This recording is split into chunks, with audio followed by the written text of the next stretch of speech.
今次香港大埔宏福苑嘅大火，唔係天災，係制度嘅災。呢場火燒死幾十條人命，幾百人失蹤，全香港都震撼。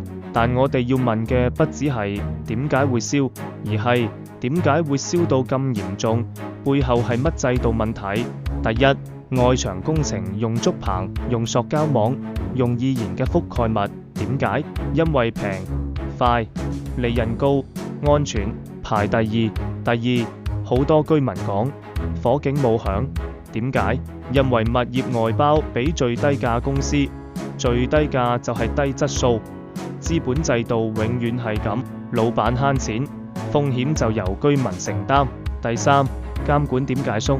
因為政府唔想加重企業成本，唔想拖慢工程進度，結果就係罰款永遠低過利潤。喺資本制度底下，人命係最平嘅。呢場大火就好似一面鏡，照出成個社會結構嘅漏洞。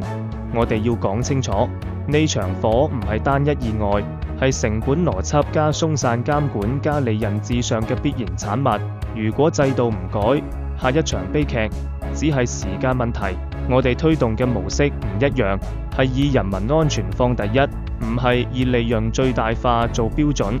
資產由集體擁有，工程由人民監督，唔會因為慳錢去冒全屋苑嘅生命風險。制度改變，人民先有安全，覺醒係第一步。